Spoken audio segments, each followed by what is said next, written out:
नमस्कार दोस्तों, मैं कृष्ण कुमार यादव कृष्णा कोचिंग के ऑनलाइन प्लेटफॉर्म पे आप सभी का स्वागत है।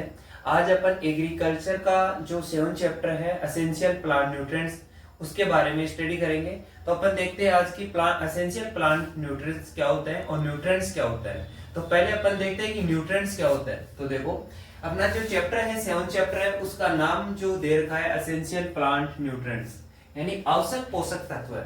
अपन बात करते हैं पहले तत्व क्या होते हैं, न्यूट्रिएंट्स क्या होता है। तो न्यूट्रिएंट्स देखो, अपन बात करते हैं कि those chemical elements which are required for plant growth and metabolism in plant, यानी वो केमिकल एलिमेंट्स, न्यूट्रिएंट्स क्या होते हैं कि वो chemical elements which are required for the plant growth, जो प्लांट की ग्रोथ के लिए आवश्यक है और मेटाबॉलिज्म एक्टिविटी के लिए आवश्यक होते हैं प्लांट में, उसी को बोलते हैं न्यूट्रिएंट्स। न्यूट्रिएंट्स क्या है कि those chemical element which are required for growth, यानी वो केमिकल एलिमेंट जो ग्रोथ के लिए आवश्यक है और मेटाबॉलिज्म एक्टिविटी के लिए आवश्यक है प्लांट में, उसी को बोलेंगे न्यूट्रिएंट्स। देखो, एसेंशियल न्यूट्रिएंट्स और न्यूट्रिएंट्स में थोड़ा सा डिफरेंस है। सभी न्यूट्रिएंट्स एसेंशियल नहीं होते। कैसे अपन बात करते हैं कि एसेंशियल न्यूट्रिएंट्स क्या होंगे कि वो न्यूट्रिएंट्स जिनके बिना पौधा अपना लाइफ साइकिल कंप्लीट ही नहीं करेगा, है ना, तो वो उनके एसेंशियल न्यूट्रिएंट्स। न्यूट्रिएंट्स तो क्या है कि सभी न्यूट्रिएंट्स जो प्लांट को चाहिए, लेकिन जो एसेंशियल न्यूट्रिएंट्स है अगर वो नहीं मिलेंगे तो प्लांट अपना लाइफ साइकिल ही कंप्लीट नहीं करेगा। तो न्यूट्रिएंट्स तो क्या हो गए, सभी केमिकल्स, यानी those chemical element which are required for plant growth and metabolism. Next देखते हैं essential nutrients, those element which are useful directly और indirectly for specific task in plant, यानी वो केमिकल एलिमेंट्स जो यूजफुल है प्लांट के अंदर डायरेक्टली और indirectly for specific task, specific कार्य के लिए प्लांट में, and they not complete their growth, और जो प्लांट होते हैं वो कंप्लीट नहीं करते ग्रोथ विदाउट एसेंशियल न्यूट्रिएंट्स, और एसेंशियल न्यूट्रिएंट्स नहीं मिलने की कंडीशन में प्लांट अपना लाइफ साइकिल ही कंप्लीट नहीं करता। तो ये दोनों में जो डिफरेंस था वो समझ में आ गया। न्यूट्रिएंट्स क्या होते हैं, केमिकल एलिमेंट्स होते हैं जो प्लांट की ग्रोथ और मेटाबॉलिज्म एक्टिविटी कराते हैं, लेकिन सभी न्यूट्रिएंट्स एसेंशियल नहीं होते। एसेंशियल न्यूट्रिएंट्स क्या होते हैं, जो ऐसे न्यूट्रिएंट्स जिनकी मतलब अनुपस्थिति में या एब्सेंस में प्लांट अपना लाइफ साइकिल ही कंप्लीट नहीं करता। इसके बाद देखो, इसके आगे देखो, अपन बात करते हैं कि क्राइटेरिया ऑफ एसेंशियल जो न्यूट्रिएंट्स है, न्यूट्रिएंट्स की एसेंशियलिटी है उसके लिए क्राइटेरिया दिया, वो साइंटिस्ट था D.I. आर्नोन। कौन सा साइंटिस्ट था, D.I. आर्नोन था, जिसने क्राइटेरिया दिया कि कौन से न्यूट्रिएंट्स एसेंशियल न्यूट्रिएंट्स की कैटेगरी में आएंगे। इसलिए 1954 में ये क्राइटेरिया दिया, यहाँ प्रिंसिपल्स दिए। तो कौन कौन से प्रिंसिपल्स थे, तो इसने 3 क्राइटेरिया दिया।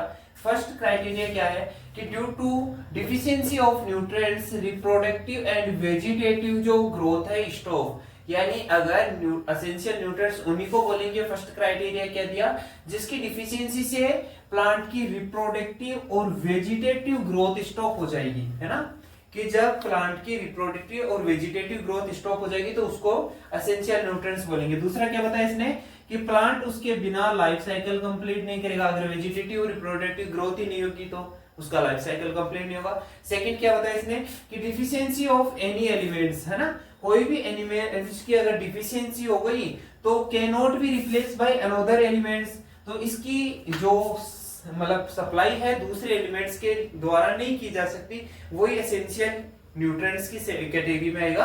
मान लो जैसे नाइट्रोजन की कमी होगी, नाइट्रोजन जो न्यूट्रिएंट्स है उसकी कमी हो गई, तो इसको फॉस्फोरस के द्वारा रिप्लेस नहीं कर सकते कि नाइट्रोजन की कमी को फॉस्फोरस पूरा कर देगा। अगर ऐसा हुआ तो वो न्यूट्रिएंट्स एसेंशियल नहीं होगा, एसेंशियल की कैटेगरी में नहीं आएगा। यानी नाइट्रोजन की अगर सप्लाई फॉस्फोरस दे दिया कर दी तो ये एसेंशियल नहीं है फिर प्लांट के लिए। तो ये एसेंशियल की कैटेगरी में आने के लिए ये भी होना चाहिए कि एक न्यूट्रिएंट की जो सप्लाई है वो दूसरा न्यूट्रिएंट्स नहीं कर सकता। नेक्स्ट है there should be specific metabolism function of element in plants.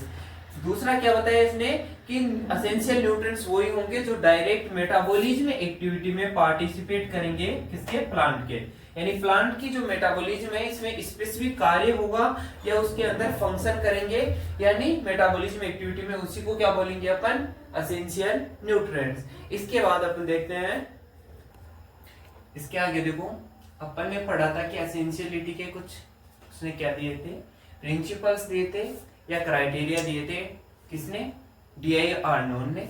तो तो इसके बाद इन्होंने तो दे दिए, लेकिन इसमें कुछ इसके अपवाद थे कि some element can not be fulfil this condition, यानी जो अननोन ने दिए थे उनको कुछ कंडीशन में वो फुलफिल नहीं हो रहे थे उनकी कंडीशन में। तो उनकी क्या कौन कौन से नहीं हो रहे थे, उसकी मतलब जो प्रिंसिपल को कौन कौन फॉलो नहीं कर रहा था। जैसे कि vanadium can replace deficiency of molybdenum, कि जो वेनेडियम है ना वो मोलिब्डेनम की डिफिशियंसी को रिप्लेस कर देता था। जैसे कि मोलिब्डेनम की कमी हो गई तो अपन मोलिब्डेनम देके अगर वेनेडियम दे देंगे तो मोलिब्डेनम की कमी को वेनेडियम कंप्लीट कर रहा था।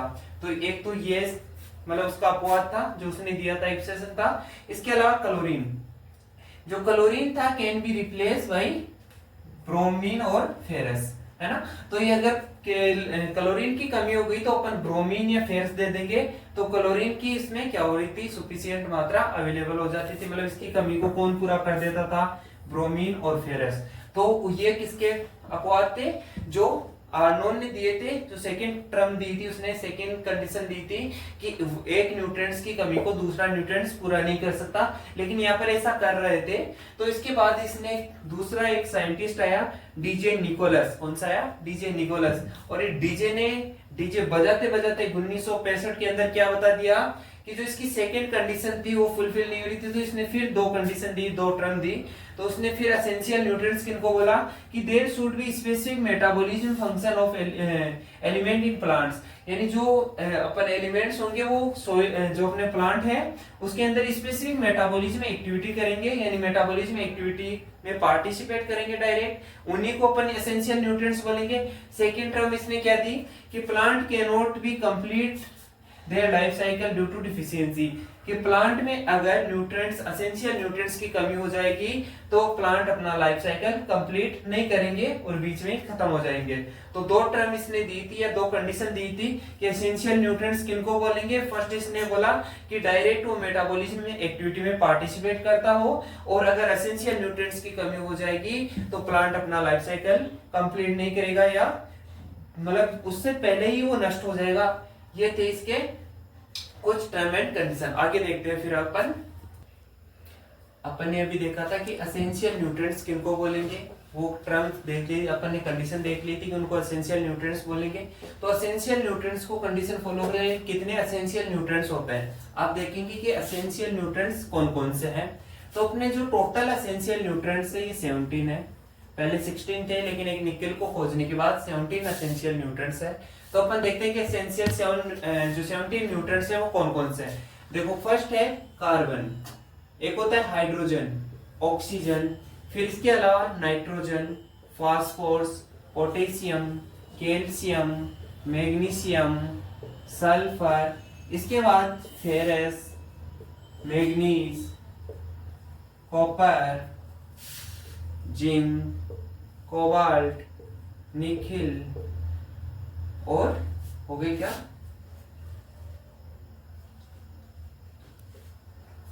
एक कौन सा रह गया, मोलिब्डेनम और बोरोन और क्लोरीन, ये हो गए 17, है ना। तो अपन देखते हैं कि एसेंशियल न्यूट्रिएंट्स कौन से हो गए। तो 17 न्यूट्रिएंट्स हो गए, CHO carbon hydrogen oxygen, nitrogen phosphorus potassium, calcium magnesium sulphur, ferrous manganese copper, zinc cobalt nickel molybdenum boron और क्लोरीन, ये सारे 17 एसेंशियल न्यूट्रिएंट्स हो गए। इनमें बाद में देखते हैं अपन, जो इनमें सबसे ज्यादा जो पाया जाता है वो जो प्लांट की बॉडी को सबसे ज्यादा 94 से 95% जो प्लांट की बॉडी मतलब बनती है वो बनती है CHO से। 94 से 95% बॉडी जो होती है प्लांट की वो किससे मिलकर बनी होती है, CHO से। इसके अलावा फिर आते हैं अपने, इनको जो न्यूट्रिएंट्स को जो फर्दर जो न्यूट्रिएंट्स बच गए इनको दो प्रकार से क्लासिफाइड कर दिया अमाउंट के बेसिस पे। अमाउंट पे मैक्रो और माइक्रो,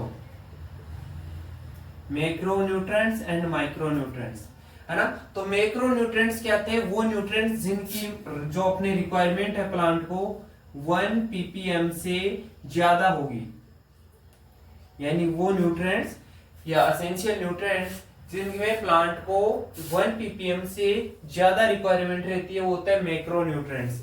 और माइक्रो क्या होगा, लेस देन 1 ppm, यानी वो न्यूट्रिएंट्स जो प्लांट को 1 ppm से कम आवश्यकता होती है वो माइक्रो। एक होता है अल्ट्रा माइक्रो, इसके अलावा एक होता है अल्ट्रा माइक्रो, यानी वो न्यूट्रिएंट्स जो प्लांट को 1 ppb से कम आवश्यकता होती है। अब देखो ppm का मतलब होता है पार्ट पर मिलियन, यानी 1 पार्ट पर मिलियन, पार्ट पर मिलियन मतलब 10 लाख में से 10 लाख में से एक भाग, मतलब इसको ऐसे बोल सकते हैं अपन कि किसी भी चीज की, मान लो ये कोई अपने पास 100 मीटर एक रस्सी थी, उसके 10 लाख टुकड़े करो और उसके एक टुकड़ा, तो क्या होगा 1 ppm, है ना। तो ऐसे ही क्या होता है किसी भी सॉल्यूशन में 1 ppm, यानी अब समझ गए कि 10 लाख में एक पार्ट, है ना। 1 ppm से इसमें ज्यादा चाहिए, इसमें कम चाहिए, और ये पार्ट पर बिलियन यानी 1 ppb से कम होंगे, वो होंगे अल्ट्रा माइक्रो न्यूट्रिएंट्स। इसके बाद अपन बात करें तो मैक्रो न्यूट्रिएंट्स जो होता है एनपीके CAMGS क्या होता है, मैक्रो न्यूट्रिएंट्स होता है ना। अपन बात करें मैक्रो न्यूट्रिएंट्स की, तो मैक्रो न्यूट्रिएंट्स क्या है, डेफिनेशन पढ़ ली कि वो न्यूट्रिएंट्स जो जिनकी रिक्वायरमेंट रहती है मोर देन 1 ppm, उसमें आएंगे कौन कौन से, NPK CAMGS, यानी nitrogen, phosphorus, potassium, calcium, magnesium, sulphur. अब देखो इनको फर्दर दो प्रकार से क्लासिफाइड किया। एनपीके की आवश्यकता ज्यादा होती है तो इनको बोल दिया प्राइमरी, और जो सेकेंडरी इनको बोल दिया CAMGS, कैल्शियम, मैग्नीशियम और सल्फर को बोल दिया सेकेंडरी। इनको क्या बोल दिया, सेकेंडरी। यानी प्राइमरी न्यूट्रिएंट्स की हेल्प करते हैं सेकेंडरी न्यूट्रिएंट्स। तो प्राइमरी कौन से हो गए, एनपीके, और सेकेंडरी कौन से हो गए, CAMGS। इसके बाद अपन देखते हैं कि जो बच गए अब ferrous, manganese, copper, cobalt, nickel, molybdenum, boron, chlorine. इसको एक ट्रिक करने की याद, मतलब इनको याद करने के लिए एक ट्रिक है। वो ट्रिक क्या है कि अपन बोल सकते हैं इनको कि फेकू मंजन मो बाहर निकल। अब देखो फेरस से फेरस, कु कॉपर, मन Mn मन, फेकू मन, जन तो जन Zn जन, फेकू मंजन, मो MO मोलिब्डेनम मो, बाहर बोरॉन बाहर, निकल नी, और कल Cl, है ना। 1 2 3 4 5 6 7 8 तो हो गए, है ना। तो फेकू मंजन मो बाहर निकल, इससे सारे माइक्रो न्यूट्रिएंट्स अपने याद हो गए। तो ये सारे क्या है, माइक्रो न्यूट्रिएंट्स। ओके, 1 ppm से कम आवश्यकता होती थी, उनको बोला था अपन ने माइक्रो न्यूट्रिएंट्स। तो ferrous, copper, manganese, zinc, molybdenum, boron, nickel और क्लोरीन, ये सारे हो गए माइक्रो न्यूट्रिएंट्स। इनकी ट्रिक याद कर लेना, फेकू मंजन मां बाहर निकल। ओके, इसके आगे अपन देखते हैं। आगे देखो अपन ने बात की थी न्यूट्रिएंट्स की, जो 17 एसेंशियल न्यूट्रिएंट्स की बात की थी, उनमें 17 के अपन देखे अवेलेबल फॉर्म ऑफ न्यूट्रिएंट्स, यानी प्लांट किस फॉर्म में इसको अपटेक करता है न्यूट्रिएंट्स को। तो बात करते हैं अपन 17 एसेंशियल न्यूट्रिएंट्स के सभी के देखते हैं। तो कार्बन जो होता है वो CO2 फॉर्म में, जो CO2 गैस होती है उस फॉर्म में प्लांट अपटेक करता है। हाइड्रोजन को वाटर के फॉर्म में अपटेक करता है। ऑक्सीजन को ऑक्सीजन के मतलब फॉर्म में और वाटर के फॉर्म में, दोनों के रूप में प्लांट अपटेक करता है। नाइट्रोजन को अमोनिया फॉर्म में या नाइट्रेट फॉर्म में प्लांट अपटेक करता है। फॉस्फोरस को H2PO4- या HPO4- फॉर्म में अपटेक करता है। पोटेशियम K+ आयनिक फॉर्म में अपटेक करता है। कैल्शियम को Ca+2 आयनिक फॉर्म में, Mg को Mg+2 में, सल्फर को SO4- सल्फेट फॉर्म में, फेरस को Fe+ और Fe+4 के रूप में, मैग्नीज को Mn+ के रूप में, कॉपर को Cu+ रूप में, Zn को Zn+ फॉर्म के रूप में, और जो मोलिब्डेनम है उसको है MoO4- के रूप में, बोरोन को BOH का होल2H के रूप में, जो क्लोरीन होता है Cl- क्लोरीन आयन में, निकिल जो होता है Na+2 में, और वेनेडियम जो होता है V+ इस फॉर्म में क्या करता है, प्लांट अपटेक करते हैं। अब इसके बाद अपन नेक्स्ट स्लाइड में पढ़ेंगे। इसके बाद अपन देखते हैं कि जो न्यूट्रिएंट्स है ये अपने को प्राप्त कहां से होता है। तो देखो जो CHO है ना, जो कार्बन हाइड्रोजन और ऑक्सीजन है ना, इनको अपने को प्लांट को देने की आवश्यकता नहीं पड़ती, क्योंकि अपन कहां से बोल रहे थे कि CO2 गैस से और H2O से और ऑक्सीजन गैस से, इनसे ये मिल जाता है, तो इनको अपने को प्लांट को देने की आवश्यकता नहीं पड़ती। बट जो और न्यूट्रिएंट्स रह गए इनके अलावा, इनको अगर किसी प्लांट में कमी है तो अपन फर्टिलाइजर्स के थ्रू इसकी सप्लाई करते हैं। तो अपन देखते हैं कि कौन कौन से फर्टिलाइजर्स के द्वारा, इसमें आगे देखेंगे। ओके, इसके बाद अपन देखते हैं classification of essential plant nutrients, यानी जो एसेंशियल प्लांट न्यूट्रिएंट्स हैं उनको क्लासिफिकेशन कर रहे हैं। तो फर्स्ट जो क्लासिफिकेशन है इसका, वो है बेस्ड ऑन अमाउंट, या अमाउंट के बेसिस पे, है ना। तो अमाउंट के बेसिस पे लूमिस एंड सल दो साइंटिस्ट थे, लूमिस एंड सल, इन्होंने क्लासिफाइड किया था अमाउंट ऑफ बेसिस पे एसेंशियल प्लांट न्यूट्रिएंट्स को। तीन प्रकार से क्लासिफाइड किया इन्होंने। फर्स्ट जो लिखे वो लिखे मैक्रो न्यूट्रिएंट्स या मैक्रो एसेंशियल न्यूट्रिएंट्स। तो मैक्रो एसेंशियल न्यूट्रिएंट्स क्या होते थे?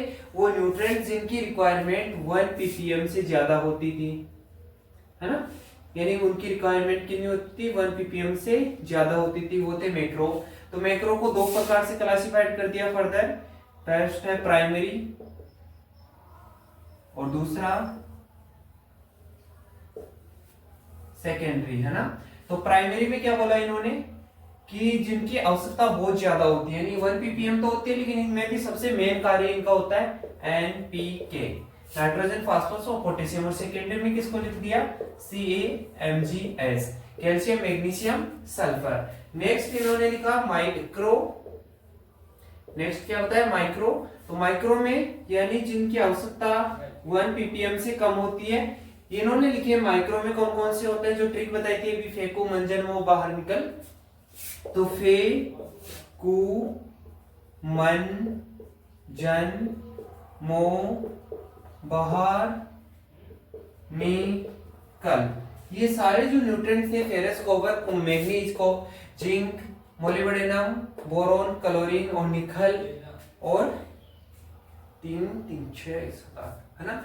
इसके अलावा अपन बात करें, तीसरा जो इसने दिया वो दिया अल्ट्रा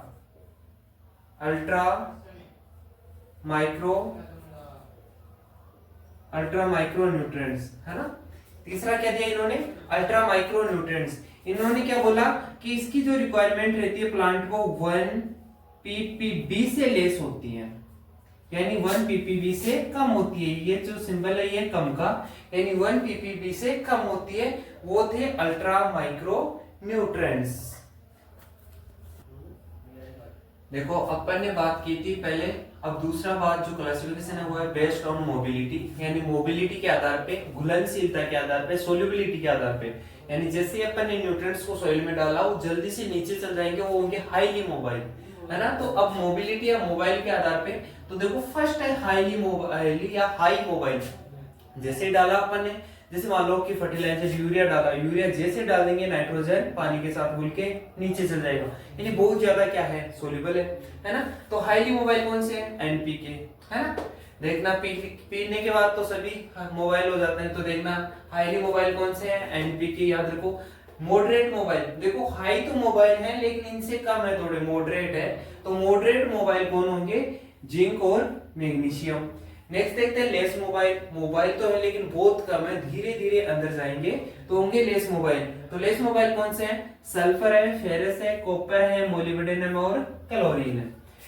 नेक्स्ट है इमोबाइल, ना हिलते ना चलते, मतलब जहां पर आपने गिरा वहीं पड़े रहेंगे, तो वो है कैल्शियम और बोरोन। याद रखना, ज्यादा क्वेश्चन यहाँ से पूछा जाए। हाईली मोबाइल कौन है? NPK, nitrogen, phosphorus, potassium highly mobile है। और भाई कौन है जो ना हिलता ना चलता है? वो है कैल्शियम और बोरोन, ये इमोबाइल है। इसके बाद अपन नेक्स्ट क्लासिफिकेशन पढ़ेंगे मेटल और नॉन मेटल के आधार पे। आगे देखो अपन बात करते हैं बेस्ड ऑन मेटल और नॉन मेटल के आधार पे, यानी कौन से जो एसेंशियल न्यूट्रिएंट्स है वो मेटल की कैटेगरी में आएंगे, कौन से नॉन मेटल की। तो देखो मेटल जो मतलब धातु, कौन कौन से मेटल की कैटेगरी में आएंगे? Calcium, magnesium, potassium, ferrous, copper, zinc और मैग्नीज, क्या आएंगे, मेटल की।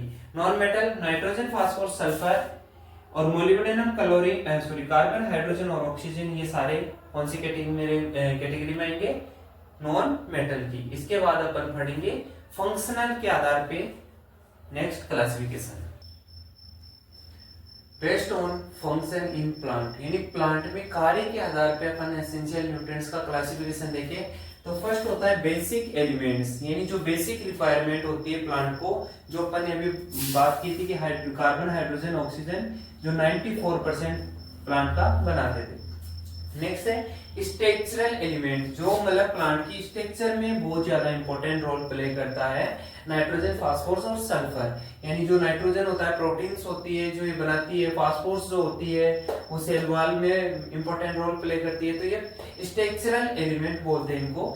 नेक्स्ट है कि carrier and regulator elements, carrier मतलब एक न्यूट्रिएंट्स को या वाटर को या किसी भी चीज को कैरी करने वाले, या रेगुलेटर एक तरह से नियंत्रण करने वाले, कंट्रोल करने वाले एलिमेंट्स कौन कौन से हैं, तो है कैल्शियम, पोटेशियम और मैग्नीशियम। नेक्स्ट देखते हैं अपन एंजाइम या कैटालिस्टिक एलिमेंट्स, यानी किसी भी एंजाइमेटिक रिएक्शन की रेट को इंक्रीज कर देंगे या डिक्रीज कर देंगे, क्या करेंगे, तो इंक्रीज या डिक्रीज कर देंगे। Manganese, ferrous, zinc, copper, molybdenum, chlorine और नाइट्रोजन। दोबारा देख लो, अपन ने फर्स्ट देखा था किसके बेसिस पे, अमाउंट के बेसिस पे। अमाउंट के बेसिस पे कौन थे, मैक्रो और माइक्रो। मैक्रो में थे 1 ppm से ज्यादा, माइक्रो में 1 ppm से लेस और अल्ट्रा माइक्रो में 1 ppb से लेस। दूसरा किसके बेसिस पे था, नॉन मेटल और मेटल, कुछ मेटल थे कुछ नॉन मेटल थे।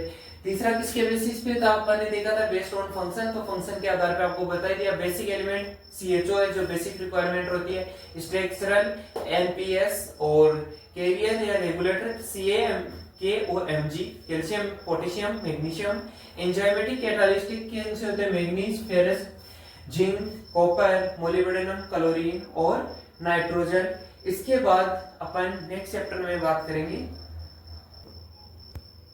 अब देखो अपन बात करते हैं relationship between plant concentration and growth, है ना, कि relationship between relationship between nutrient concentration and plant growth, nutrient concentration and plant growth. तो अपन देखते हैं कि न्यूट्रिएंट्स की अगर कंसंट्रेशन ज्यादा बढ़ जाएगी तो प्लांट की ग्रोथ क्या होगी, न्यूट्रिएंट्स की कंसंट्रेशन कम होगी तो प्लांट की ग्रोथ पे क्या इफेक्ट पड़ेगा, न्यूट्रिएंट्स की कंसंट्रेशन अगर प्रॉपर रहेगी तो प्लांट की ग्रोथ पे क्या इफेक्ट पड़ेगा, ये अपन बात करते हैं। तो फर्स्ट स्टेज है डिफिशिएंट मतलब डिफिशियंसी, यानी मान लो इसमें न्यूट्रिएंट्स की इतनी कमी हो जाती है कि प्लांट की जो ग्रोथ होती है बिल्कुल नहीं होती है। प्लांट कभी समटाइम्स में तो कभी क्या हो जाता है कि किल भी हो जाता है, मतलब मर भी जाता है प्लांट। यानी डिफिशिएंट में इस स्टेज के अंदर न्यूट्रिएंट्स की इतनी कमी हो जाती है कि प्लांट अपना लाइफ साइकिल कंप्लीट नहीं करता और वो किल हो जाता है। दूसरा आता है क्रिटिकल स्टेज। ये क्रिटिकल स्टेज में क्या होता है कि इसमें अगर न्यूट्रिएंट्स की कमी तो इसमें होती है, लेकिन अगर उस कमी को अपन पूर्ति करने के लिए अपन न्यूट्रिएंट्स दे देते हैं तो प्लांट की ग्रोथ वापस स्टार्ट हो जाती है, और अगर नहीं देंगे तो प्लांट का प्रोडक्शन घट जाता है। यानी इसमें क्रिटिकल स्टेज में रहता है न्यूट्रिएंट्स क्या, प्लांट अगर उसमें न्यूट्रिएंट्स दे देंगे तो प्लांट की ग्रोथ हो जाएगी, अगर नहीं दिए तो प्लांट का रिप्रोडक्टिव जो कैपेसिटी है वो डिक्रीज हो जाएगी और प्लांट किल भी हो सकता है।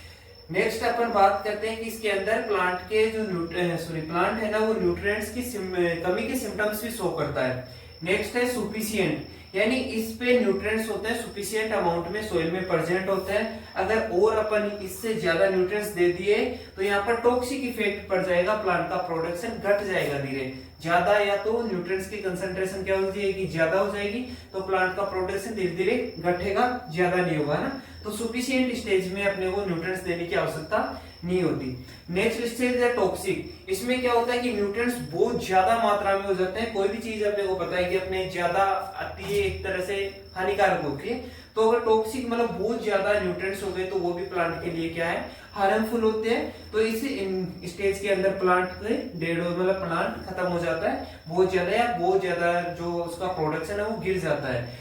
डिफिशिएंट में क्या था, न्यूट्रिएंट्स बहुत कम थे, तो अपने को न्यूट्रिएंट्स देने हैं या प्लांट वैसे ही सबसे क्या हो जाएगा, खत्म हो जाएगा, बहुत न्यूट्रिएंट्स कम होंगे। तो क्रिटिकल में क्या होगा कि प्लांट न्यूट्रिएंट्स की कमी सिम्टम शो करेगा। अपन अगर न्यूट्रिएंट्स दे देंगे उसकी प्रॉपर ग्रोथ हो जाएगी, नहीं देंगे तो जो प्रोडक्शन है वो घट जाएगा।